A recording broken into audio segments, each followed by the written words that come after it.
जय हिंद। स्वागत है आपके अपने चैनल शिव क्लासेस पर। आज की इस क्लास में प्रकाश के अपवर्तन से संबंधित जितनी भी जानकारी है उसे हम देखेंगे और लेंस के बारे में हम अगले क्लास में बता दिए थे, फिर भी इसमें लेंस के प्रति जो भी बात होती है उसको हम समझाएंगे और आप लोग जो है वीडियो में बने रहिए और देखने का प्रयास कीजिए। चलिए देखते हैं। हमारा लिखा हुआ है प्रकाश का अपवर्तन। प्रकाश का अपवर्तन का टॉपिक क्या है? लेंस। तो हम बताए थे लेंस क्या होता है। तो लेंस बताए थे कि एक ऐसा पारदर्शी माध्यम जो बेलनाकार या गोलाकार सतहों से क्या हो घिरा, उसे लेंस कहते हैं। और ये भी बताए थे कि गोलीय लेंस कितने प्रकार के होते हैं। तो मुख्यतः लेंस मुख्यतः दो प्रकार के होते भी बताए थे। पहला का नाम बताए थे गोलीय लेंस, दूसरा का नाम था बेलनाकार लेंस। अब गोलीय लेंस और बेलनाकार लेंस के भी बारे में बताए थे कि बोले थे कि गोलाकार सतहों से घिरे लेंस को क्या कहते हैं? गोलीय लेंस। और बेलनाकार पृष्ठों से घिरे सतहों पारदर्शी माध्यम को क्या कहते हैं? बेलनाकार लेंस बताए थे। इसमें बताए थे कि गोलीय लेंस कितने प्रकार के होते हैं। तो दो प्रकार के गोलीय लेंस दो प्रकार के होते हैं। पहला का नाम उत्तल लेंस और दूसरा का नाम अवतल लेंस। इतनी सी बात हम लोग पहले से जान चुके हैं। चलिए इतना बात क्लियर है। उत्तल लेंस के बारे में पढ़ लिए थे और अवतल लेंस के बारे में पढ़ लिए थे। आज हम पढ़ने वाले हैं प्रकाश केंद्र या प्रकाशिक केंद्र। प्रकाश केंद्र या क्या होता है बताइएगा। प्रकाश केंद्र या प्रकाशिक केंद्र होता है, बताएंगे, लेंस में स्थित वैसा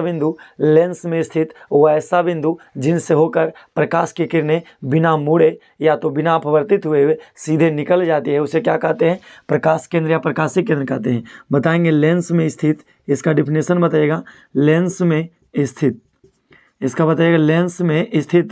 लेंस में स्थित वैसा बिंदु बताना, इसका डिफिनेशन। प्रकाशिक केंद्र आपसे पूछा जाएगा या तो प्रकाश केंद्र क्या होता है, तो बताएंगे लेंस में स्थित वैसा बिंदु जिनसे होकर, बताइएगा, जिनसे होकर प्रकाश की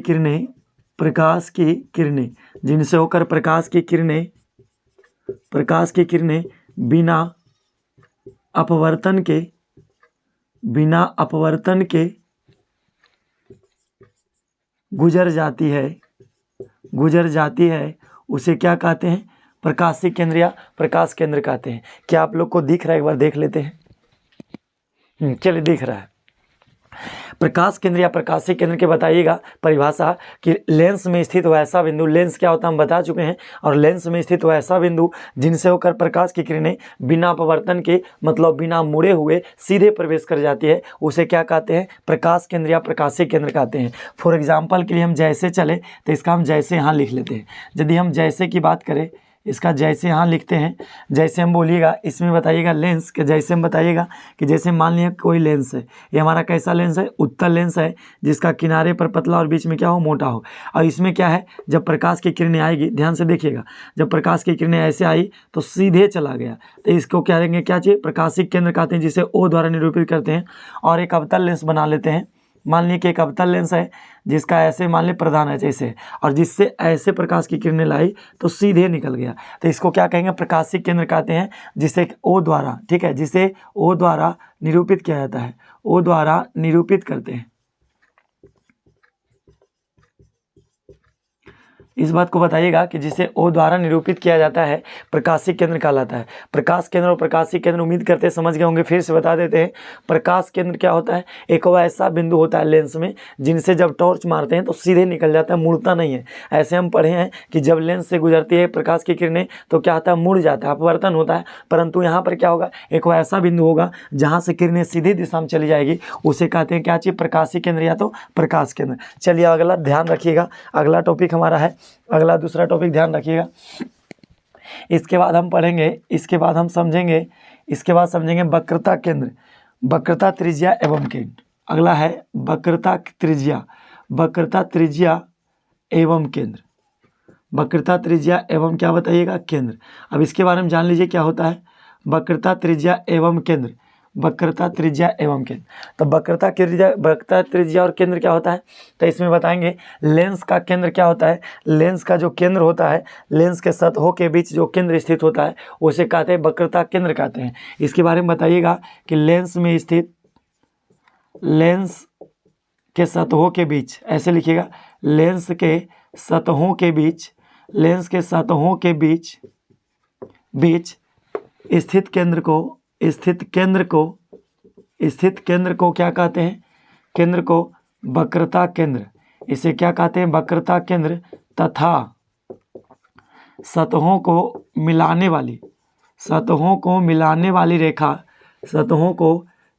वाली रेखा क्या कहलाएगा? मिलाने वाली रेखा को क्या कहते हैं? वक्रता त्रिज्या कहते हैं। मिलाने वाली रेखा को वक्रता त्रिज्या कहा जाता है, वक्रता त्रिज्या कहते हैं। इस बात को बताइएगा इस तरह से। तो हमारा आपसे पूछा जाएगा आपसे सवाल कि वक्रता त्रिज्या वक्रता केंद्र क्या होता है? तो वक्रता केंद्र किसे कहते हैं? तो लेंस के सतहों के बीच स्थित केंद्र को वक्रता केंद्र कहते हैं, और लेंस के एक सतहों को मिलाने वाली रेखा को क्या कहते हैं? वक्रता त्रिज्या कहते हैं। जैसे बताइएगा आप क्या करेंगे? हम एक लेंस बनाएंगे। हम मान लीजिए एक गोलाकार लेंस है और एक गोलाकार लेंस और ले लिए, तो इन दोनों सतहों का जो सेंटर पॉइंट यहाँ होगा और इसका यहाँ होगा। अभी दोनों के यदि मिलाने का काम करें हम, तो इन दोनों के बीच यदि हम बात करें तो इसका जो ऐसे गया है, यहाँ से हमारा क्या है, यहाँ से जो सतहों को मिलाया ये हमारा कहला है केंद्र। तो इसको मान लिए हम R1। अगला जो ऐसे गया है और एक सतह और जो मिलाया है ऐसे माने, तो ये हमारा क्या हो गया? R2। ये हमारा R1 और C1 मान लेते हैं, सेंटर 1 और सेंटर 2 हो गया। क्या इतना बात क्लियर है? सेंटर 1 और सेंटर 2 हो गया। और यदि बात करें R1 तो R2 हो गया। और हमारा जो वक्रता केंद्र बना ये हमारा उत्तल लेंस बना है। कैसा लेंस बनेगा? इससे बनेगा उत्तल लेंस बनेगा। जब ऐसे बात रहेगा तो उत्तल लेंस का वक्रता केंद्र और त्रिज्या है। और यदि बात करें अवतल लेंस की, तो अवतल लेंस कैसे बनाएंगे सर? तो दो गोलाकार लेंस लेंगे और इसको आपस में क्या करेंगे? जोड़ देंगे। जोड़ने के बाद क्या होगा? इसका एक सेंटर होगा और एक सेंटर इसका होगा। जब दोनों सतहों के बीच जब गुजारेंगे, इसको ऐसे मिलाएंगे और इसको यदि ऐसे मिलाएंगे, तो हमारा जो ये जो हमारा दोनों जो कहलाएगा मिलाने वाला केंद्र, तो इसको कहेंगे C1 और ये हमारा क्या कहलाएगा? R1। ये हमारा C2 है और क्या है? R2 है। उम्मीद करते हैं समझ गए होंगे। हमारा जो है समझ गए होंगे। इसको ऐसे भी मिला सकते हैं आप, चाहें तो आप ऐसे भी बना सकते हैं। इसको एक गोलाकार लेंस लेंगे और इसको ऐसे मिलाने के बाद क्या कीजिएगा? सेंटर पॉइंट लीजिएगा, इसको ऐसे मिला लेंगे और इसको ऐसे मिला लेंगे, तो हमारा ये C2 कहलाएगा। इसको कहेंगे R2 कहेंगे, त्रिज्या दूसरा है, और इसको कहेंगे C1, तो इसका हमारा त्रिज्या R1 हो जाएगा। R से क्या होता है? रेडियस का मतलब त्रिज्या। तो इसको समझिए, फिर से लिखें। वक्रता त्रिज्या केंद्र क्या होता है? तो लेंस के सतहों के बीच बताइएगा कि लेंस के दो सतहों के बीच जो केंद्र स्थित होता है, ये हमारा क्या? लेंस है। लेंस के सतह क्या होता है? सतह का मतलब घेरा। इस घेरा के बीच जो क्या होगा? केंद्र। तो इसको क्या कहेंगे? हम वक्रता केंद्र कहते हैं। और यहाँ से जो यहाँ मिलाएगी, तो सतहों के बीच जो होता है और सतहों को मिलाने वाली केंद्र से होकर जो जाता है रेखा और सतहों को मिलाएगा, तो हमारा A से B क्या कहलाएगा? ये हमारा कहलाएगा वक्रता त्रिज्या, जिसे क्या कहते हैं? रेडियस R कहते हैं। हमारा जहाँ मिडिल पॉइंट है इसको सेंटर कहते हैं, C1 मान लिए, तो हमारा सेंटर कहलाएगा। उसी को कहते हैं, उस केंद्र को वक्रता केंद्र कहते हैं। उम्मीद करते हैं एक बार देख लीजिए, और यदि स्क्रीनशॉट लेना रहे तो आप स्क्रीनशॉट ले लीजिए, जब तक हम इसको मिटा करके फिर अगला टॉपिक बताएंगे। चलिए अब समझेंगे हम मुख्य अक्ष समझेंगे। इसको मिटा देते हैं। स्क्रीनशॉट ले लिए होंगे उम्मीद करते हैं।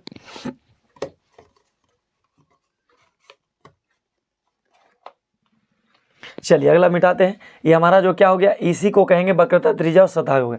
ये हमारा सतह और केंद्र को मिलाएगी तो उसको कहेंगे वक्रता त्रिज्या। तो वक्रता त्रिज्या क्या होता है? यानी जो त्रिज्या होता है, केंद्र और परिधि को मिलाने वाली रेखा को त्रिज्या कहते हैं, और इसी त्रिज्या को क्या कहते हैं? वक्रता त्रिज्या कहते हैं। चलिए उम्मीद है इतना समझ गए होंगे। चलिए इसको मिटा देते हैं। अब अगले सवाल पर चलते हैं। अगले टॉपिक हमारा क्या है? अब अगला टॉपिक पर ध्यान रखिएगा। अगला टॉपिक हमारा क्या है जो ध्यान रखिएगा, उसको नहीं मिटाते फिलहाल के लिए, अब इतना से काम चलाते हैं। अगला हमारा टॉपिक है मुख्य अक्ष। अगला समझिएगा मुख्य अक्ष क्या होता है। तो लेंस में मुख्य अक्ष क्या होता है, ध्यान से देखिएगा। इसको मुख्य अक्ष कहते हैं। मुख्य अक्ष को, जिसको प्रिंसिपल एक्सिस कहते हैं,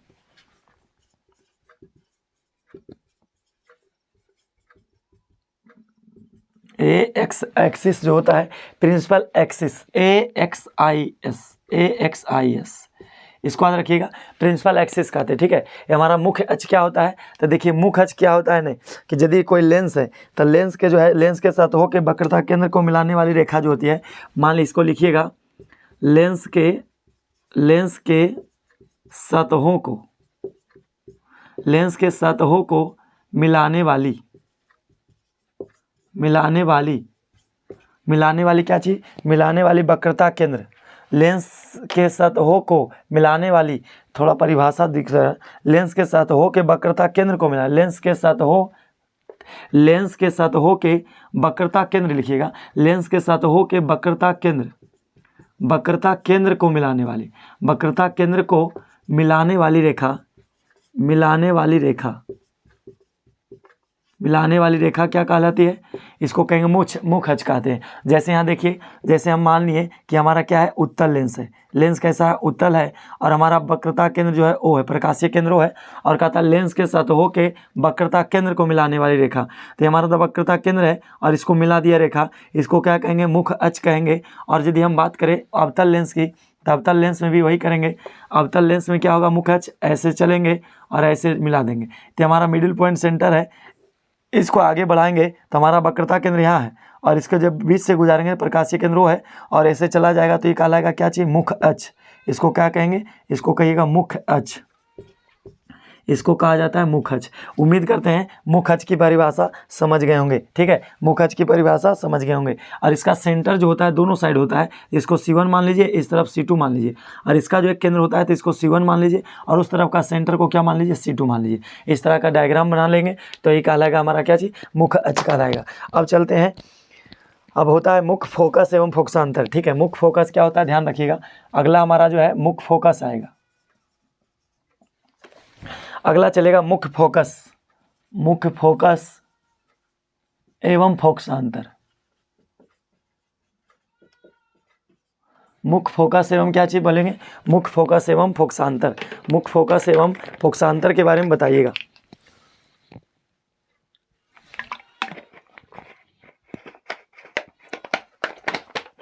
चलिए अब ध्यान रखिएगा, मुख्य फोकस क्या होता है, मुख्य अक्ष क्या होता है। मुख्य फोकस क्या होता है पहले समझ लेते हैं। मुख्य फोकस, तो मुख्य फोकस के बारे में बताएंगे। देखिए इसमें क्या होता है कि कोई लेंस होता है, लेंस से जब प्रकाश की किरणें गुजारी जाती है तो क्या होता है, अपवर्तन होता है। तो अपवर्तन के बाद जिस बिंदु पर जमा होती है, संश्रित होती है, वह बिंदु क्या कहलाता है, मुख्य फोकस कहलाता है। इसके बारे में बताइएगा कि जिस बोलेंगे जब प्रकाश का केंद्र किसी लेंस से होकर गुजरती है, ठीक है, जब प्रकाश का केंद्र किसी लेंस से, किसी लेंस से प्रकाश की किरणें गुजरती है तो अपवर्तन के बाद जिस बिंदु पर संश्रित हो जाती है, जमा हो जाती है, वह बिंदु क्या कहलाता है, मुख्य फोकस कहलाता है। तो मुख्य फोकस को क्या कहेंगे, जैसे मान लिया हम उत्तल लेंस लिए, ठीक है, ये लेंस कैसा है, उत्तल बना लेते हैं। मान लिए कि एक उत्तल लेंस है और उत्तल लेंस का प्रकाशीय केंद्र वो मान लिए, और इसमें एक और मान लेते हैं, ध्यान से देखिए। अब इसमें क्या है, प्रकाश की किरणें जो आएगी और प्रकाश की किरणें आ रही है ऐसे, और आने के बाद यहाँ से जो है अपवर्तन हो गई और यहाँ पर जाके जमा हो गया। कोई दूसरी किरण ऐसे लिए और यहाँ के आने के बाद यहाँ से अपवर्तन हुआ और ऐसे मिल गया। और कोई एक किरण और ले लेते हैं, ऐसे आए और यहाँ से आने के बाद यह भी मुड़ करके एक बिंदु पर जमा हो गया। और कोई किरण लेते हैं, यहाँ से आया और यहाँ से मुड़ करके थोड़ा झुकाव उत्पन्न हुआ और यहाँ जमा हो गया। इसी को क्या कहेंगे, फोकस कहते हैं, फोकस बिंदु, इसको कहते हैं मुख्य फोकस कहा जाता है, ठीक है। तो इसका परिभाषा कैसे बताइएगा, ऐसे आया और ऐसे गया, यूँ आया यूँ गया, यूँ आया, इसको तो प्रधान अक्ष कहेंगे, ये हमारा यूँ आया यूँ गया, मुख्य अक्ष हो गया। अब देखिए क्या कहेंगे, लेंस में जब प्रकाश की किरणें गुजरती है, जब किसी लेंस से प्रकाश की किरणें गुजरती है तो अपवर्तन होता है। प्रकाश का क्या होता है, अपवर्तन। अपवर्तन मतलब बताए थे मुड़ता है, तो मुड़ने के बाद जिस बिंदु पर जमा होता है उसे क्या कहते हैं, मुख्य फोकस कहते हैं। मुख्य फोकस हो गया।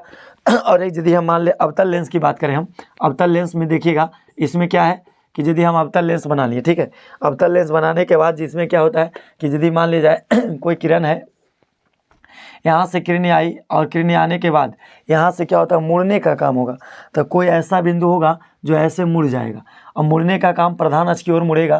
तो इसको और यदि ऐसे चले हम, और कोई किरण ऐसे आया और ऐसे फैलाने वाला काम करता है, तो इसको क्या कहेंगे, फैलाने का काम करती है कौन, ये हमारा लेंस। कौन लेंस, तो अवतल लेंस। अवतल लेंस का काम क्या है, फैलाने का कार्य। तो यहाँ से जो है मुड़ने के बाद जिस बिंदु पर यदि अब देखिए इसको ऐसे और ऐसे आया और ऐसे मुड़ गया, तो कहने का मतलब हमारा जो यहाँ से ऐसे आया और ऐसे मुड़ रहा है, तो इसको डॉट डॉट से यदि हम मिला दे, यदि इसको डॉट डॉट से मिलाइएगा तो सब जाकर एक मिलेगा, और इसको डॉट डॉट से बढ़ाएंगे तो यहाँ मिलेगा, इसको डॉट डॉट से बढ़ाएंगे तो यहाँ मिल जाएगा। तो ये कहलाएगा क्या चीज़, एफ कहलाएगा, मुख्य फोकस कहलाएगा, ठीक है। ये हमारा क्या है, मुख्य फोकस है। और ऐसे आया, ऐसे चला गया, ऐसे आया और अपवर्तन की क्रिया हुई, मुड़ गया। तो मुड़ने की घटना को क्या कहते हैं, प्रकाश का अपवर्तन कहते हैं। अब देखिएगा प्रकाश केंद्र और फोकस के बीच की दूरी को क्या कहते हैं, फोकसांतर कहते हैं। प्रकाश जो है, अब यहाँ पर देखिए मान लिया जाए ये हमारा प्रकाशीय केंद्र O है और ये हमारा मान लिए इस तरफ मानिए F1 और F2 मान लेते हैं, F1 और F2, इस तरफ F1 और इस तरफ F2। यदि इसको मान लेते हैं F1 और इस तरफ मान लेते हैं क्या चाहिए F2। प्रकाश केंद्र में एक बात ध्यान रखिएगा, लेंस में दो मुख्य फोकस होते हैं, एक F1 और दूसरा F2 होता है। F1 और F2 होते हैं, दो मुख्य फोकस होते हैं। मुख्य फोकस क्या होता है कि लेंस में जब प्रकाश की किरणें गुजरती है तो जिस बिंदु से जमा होती है उसको कहते हैं मुख्य फोकस कहते हैं। तो इस दिशा में एक F1 होगा और इस दिशा में क्या होगा F2। यहाँ पर F1 मान लेते हैं, ये F1 है और F2 है। अब इसको क्या कहेंगे, तो अगर हम फोकसांतर की बात करें, एक क्या है फोकसांतर। फोकसांतर क्या होता है लेंस में, तो F1 अगर जो हम बात करें यानी F1 एवं O के बीच की दूरी, इसमें बात करें F1 एवं O के बीच की दूरी क्या कहलाएगा, F1 एवं O के बीच की दूरी को क्या कहेंगे, फोकसांतर कहेंगे। क्या कहेंगे, फोकसांतर कहेंगे। F1 एवं O के बीच की दूरी को क्या कहेंगे, क्या फोकसांतर कहेंगे। यदि इसमें बात करें हम, इसमें भी बात करें तो हमारा क्या है F1 है और प्रकाशीय केंद्र क्या है O है। तो O और यदि F1 के बीच की दूरी देखेंगे तो दोनों के बीच की दूरी देखा जाता है। तो फोकसांतर का परिभाषा बताइएगा, फोकसांतर का बताइएगा। प्रकाश केंद्र की फोकस दूरी को कहते हैं क्या थी, इसे F द्वारा निरूपित करते हैं। बताइएगा इसका डिफिनेशन कि फोकसांतर क्या होता है। तो बताएंगे लेंस का प्रकाशीय केंद्र O, लेंस का प्रकाशीय केंद्र O और F1 के बीच की दूरी को क्या कहते हैं F1 के बीच की दूरी को क्या कहते हैं, फोकसांतर कहते हैं। ठीक है, एक बात और ध्यान रखिएगा, OF1 बराबर OF2 बराबर F। यदि इसका बात करें हम, OF1 बराबर होता है OF2 बराबर क्या होगा, F होगा। फोकस दूरी को क्या कहते हैं, F। मतलब हुआ O से F तक चलेंगे, OF1 हो गया बराबर होगा OF2 के बराबर होगा, और उसके बराबर क्या होगा, उसके बराबर क्या हो जाएगा, फोकस दूरी हो जाएगा। यानी फोकस दूरी का जो मान होता है, फोकस दूरी का मान बताइएगा कि OF1 और OF2 आपस में बराबर होते हैं और उसके बराबर क्या होता है, फोकस दूरी होता है। यानी कहने का मतलब है कि यदि O से F1 की बीच की दूरी देखा जाए तो किसके बराबर कहलाएगा, फोकस दूरी के बराबर।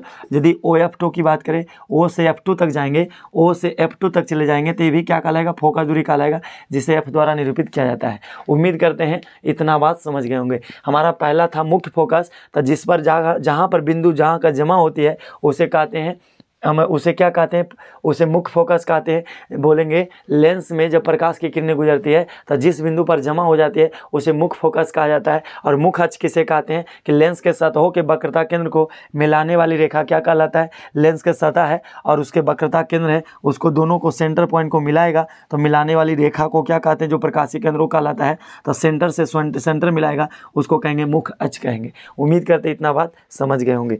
चलिए अब आगे बढ़ते हैं। एक होता है लेंस का द्वारक, इसको एक बार स्क्रीनशॉट लेना चाहते तो ले लीजिए और इसको मिटाने का प्रयास करते हैं। चलिए अगला आता हमारा क्या है, लेंस का द्वारक होता है। लेंस से जितनी भी बातें हम बोले थे कि लेंस से जितनी भी बातें होगी इसको समझिएगा, तभी आपका जो है लेंस का जो सूत्र साबित होगा तो साबित समझ में आएगा। अगला हम चलते हैं लेंस का द्वारक। लेंस का द्वारक अगला टॉपिक समझिएगा, लेंस का द्वारक।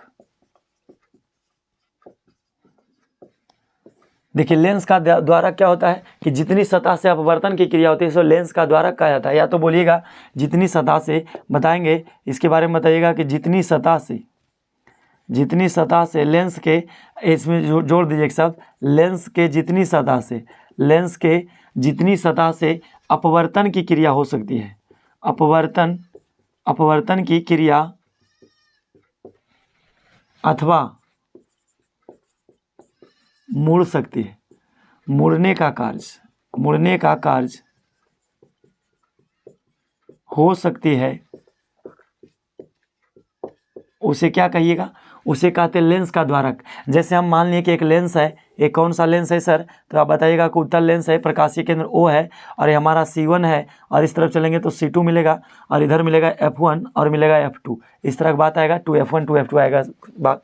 अब इसमें कह रहा है कि लेंस के जितनी सतह से, तो देखिए इतनी सतह से आएगा तो यहाँ से किरणें मुड़ जाएगी, इतनी सतह से आया ऐसे आया और यहाँ से आया तो यहाँ से मुड़ने का कार्य हो रहा है। ठीक है, F1 F2 पर जमा होगा, इसके F2 मान लीजिए, और ऐसे मान लिया आया और ऐसे जमा हो गया।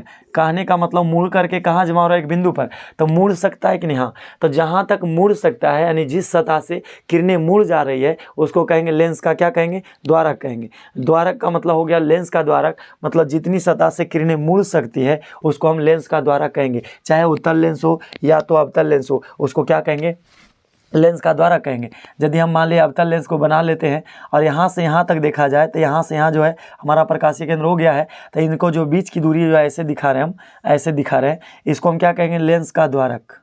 लेंस का क्या है, ये द्वारक हमारा है। द्वारक कैसे है सर, तो इतनी सतह जो दिख रहा है ऐसे जो रंग रहे हैं, थोड़ा से रंगना नहीं चाहिए लेकिन हम दिखाने के लिए ऐसे कर रहे हैं, जो ऐसे ऐसे किए हैं ये हमारा क्या है, द्वारक है। मतलब यहाँ से लेकर अंतिम छोर ए से लेकर बी पॉइंट तक हमारा लेंस जब भी आएगा तो प्रकाश की किरणें लेंस को क्या करेगा, लेंस क्या करेगा, प्रकाश की किरणों को मोड़ने का कार्य करेगा। तो जो मोड़ सकता है, मुड़ सकता है, उसको क्या कहेंगे, लेंस का द्वारक कहेंगे। क्या उम्मीद है इतना बात समझ गए, इतना बात समझ गए। चलिए अब आगे चलते हैं। चलिए अगला पॉइंट हमारा है, अगला पॉइंट ध्यान से समझिएगा। अगला सवाल आएगा आपसे, उत्तल लेंस को सवाल से ध्यान से देखिएगा। अगला इसको मिटाने का प्रयास करके और यहाँ समझाने का प्रयास करते हैं। अगला सवाल VVI क्वेश्चन है। VVI क्वेश्चन क्या है, VVI सवाल क्या पूछेगा आपसे कि उत्तल लेंस को आपसे पूछा जाएगा, उत्तल लेंस को अभिसारी लेंस कहा जाता है क्यों, अभिसारी लेंस कहा जाता है, अभिसारी लेंस कहा जाता है क्यों, इस बात को ध्यान रखिएगा। आपसे ये सवाल किया जाएगा कि उत्तल लेंस को अभिसारी लेंस कहा जाता है क्यों। मोस्ट इंपॉर्टेंट क्वेश्चन है, VVI क्वेश्चन है। इसके बारे में क्या बताएंगे कि उत्तल लेंस को अभिसारी लेंस क्यों कहा जाता है। तो देखिए उत्तल लेंस का अभिसारी लेंस क्यों कहते हैं, इसका अभिसारी का मतलब होता है किरणों को मोड़ने का काम। तो बोलेंगे उत्तल लेंस एक प्रिज्म की भांति कार्य करता है और यह जिससे जब भी प्रकाश की किरणें आती है तो यह किरणों को क्या करता है, मोड़ने का काम, सिकुड़ाने का काम करता है। तो जब बोलेंगे उत्तल लेंस से आने वाली प्रकाश की किरणें किसी एक बिंदु पर क्या होती है, संसरित हो जाती है अथवा जमा हो जाती है, इसी के कारण उत्तल लेंस को क्या कहते हैं, अभिसारी लेंस। अभिसारी लेंस का मतलब एक ऐसा लेंस जो किरणों को एक जगह संसरित करे, एक जगह जमा करे, उसी को क्या कहते हैं, अभिसारी। अभिसारी लेंस बोलेंगे, उत्तल लेंस को अभिसारी लेंस कहा जाता है क्योंकि यह इससे प्रकाश की जब किरणें गुजरती है तो अपवर्तन के बाद सभी किरणों को एक जगह एकत्रित कर देती है, एक जगह एक बिंदु पर संसरित करती है। और चूंकि किरणों को एक जगह जमा करने का गुण को ही क्या कहा गया है, इसीलिए उत्तल लेंस को अभिसारी लेंस कहा जाता है क्योंकि यह क्या करता है, इसमें गुण है, विशेषता क्या है उत्तल लेंस का कि जितना भी किरण आएगा उसको क्या करेगा, एक बिंदु पर जमा कर देगा। तो वह बिंदु पर जो एक बिंदु पर जमा कर रहा है तो मोड़ने का यानी किरणों को मोड़ने का यही गुण क्या कहलाता है, लेंस का अभिसारी लेंस। इसलिए उत्तल लेंस का जो है अभिसारी गुण कहलाता है। तो अभिसारी का मतलब होता है सिकुड़ाने वाला। और एक सवाल आपसे पूछा जाएगा, एक सवाल और पूछा जाएगा आपसे। अगला सवाल कहेगा कि अवतल लेंस को, सवाल कहेगा अवतल लेंस को अपसारी लेंस, कौन सा लेंस, अपसारी लेंस, इस बात को ध्यान रखिएगा। अपसारी लेंस कहा जाता है क्यों, अवतल लेंस को अपसारी लेंस कहा जाता है क्यों, ऐसा भी सवाल कहेगा, कहा जाता है क्यों, कहा जाता है क्यों लगा देते हैं, कहा जाता है क्यों, इस बात को ध्यान रखिएगा। अब सवाल कहा जा रहा है, कहा जाता है, यहाँ छूट गया है, कहा जाता है क्यों, यहाँ देखिएगा। अब कहता है अवतल लेंस को अपसारी क्यों कहते हैं। तो देखिए गौर से देखिए, हम जो बताए थे फिगर देखा, एक बार मीठा बना देते हैं। इसमें क्या होता है कि अवतल लेंस क्या करता है, किरणों को फैलाने का कार्य। अवतल लेंस से बना लिए और ऐसे आया, जैसे ही प्रकाशीय केंद्र मान लिए तो जो किरणें आएगी और ऐसे आने के बाद यह क्या कार्य करता है, जैसे ही अपवर्तन हो जाता है, अपवर्तन का मतलब ऐसे फैल जाता है और जैसे किरण आएगी ऐसे हो जाएगा, सिकुड़ाने का काम नहीं करते, फैलाने का कार्य। तो फैलाने का इसी गुण के कारण इसको क्या कहते हैं, इसको कहते हैं क्या चीज़, ऐसे आया और ऐसे दिशा में चला गया, देखिए ऐसे मुड़ गया। तो प्रकाश के किरण के मुड़ने की घटना को प्रकाश का अपवर्तन कहते हैं, प्रकाशीय केंद्र है। और हमारा देखिए अवतल लेंस है, तो अवतल लेंस को बोलेंगे, अवतल लेंस को अपसारी लेंस कहा जाता है क्योंकि यह जैसे ही इसके में प्रकाश की किरणें गुजरती है तो अपवर्तन के बाद यह किरणों को फैलाने का कार्य करती है। और चूंकि इसी गुण के कारण यानी किरणों को फैलाने के इसी गुण के कारण अवतल लेंस को अपसारी लेंस कहा जाता है। जबकि ये जो है फैलाने नहीं, संसरित करती है, सिकुड़ाती है। तो किरणों को संसरित करने के इसी गुण के कारण उत्तल लेंस को अभिसारी लेंस कहा जाता है और अवतल लेंस को अपसारी लेंस कहा जाता है। उम्मीद करते हैं इतनी बातें समझ गए होंगे, इतनी बातें समझ गए होंगे। चलिए इतनी बात समझ गए होंगे, उम्मीद करते हैं इतने और समझ में आ गया। तो एक काम करते हैं और बाकी अगले क्लास में हम क्या समझाने का प्रयास करेंगे। अब उम्मीद करते हैं कि उत्तल लेंस और अवतल लेंस से जितनी भी होती है बातें, मुख्य अक्ष होता है, द्वारक होता है, जो मेन पॉइंट था हम समझा दिए। अब क्या आएगा कि उत्तल लेंस में स्थिति कैसे बनेगा और अवतल लेंस में स्थिति कहाँ कहाँ रखना है वस्तु को, कहाँ प्रतिबिंब बनेगा, कैसा प्रतिबिंब बनेगा, और उत्तल लेंस में लेंस सूत्र क्या होता है उसको साबित करना है, और अवतल लेंस में अवतल लेंस का लेंस सूत्र साबित करना है। दोनों का जो बात आएगा उसके बाद ही हमारा चैप्टर क्या हो जाएगा, समाप्त हो जाएगा। फिर अगले क्लास में हम बाकी जो बच गया है उसे हम समझाने का प्रयास करेंगे। और मेरे चैनल पर यदि आप पहली बार हैं और मेरा समझाने का जो तरीका आपको अच्छा लगता है, या तो देखिए कोई बात आपको समझ में नहीं आता है उसको रिपीट कर दीजिए, और इसीलिए हम किसी बात को लिख देते हैं, लिख कर इसलिए समझाते हैं ताकि हम जो बोलते नहीं समझ पा रहे तो लिखिएगा, उसको बाद सोचिएगा तो ज़रूर समझ में आएगा। ठीक है, उम्मीद करते हैं कि आपको बिल्कुल समझ में आया होगा। और मेरे चैनल पर पहली बार हैं तो आप चैनल को सब्सक्राइब इसलिए कीजिए ताकि जो है आने वाले दिनों में जब हम वीडियो अपलोड करेंगे तो आपको समय समय पर जानकारी मिलते रहेगा कि आज फिर वीडियो अपलोड किया गया है। ठीक है, मिलेंगे हम अगले क्लास में। जय हिंद, और अपना ख्याल रखिए। और कैसा लगा क्लास कमेंट सेक्शन में जो है आप बताइएगा, कमेंट सेक्शन में आप ज़रूर बताइएगा कि आज का क्लास कैसा लगा, और जो है आपको क्या दिक्कत है, कोई विषय में कोई प्रॉब्लम हो, कोई बात समझने में दिक्कत हो तो उसे आप कमेंट कर सकते हैं, हम उसे अगले वीडियो में सुझाव देने का प्रयास करेंगे। ठीक है, धन्यवाद, जय हिंद, अपना ख्याल रखिए।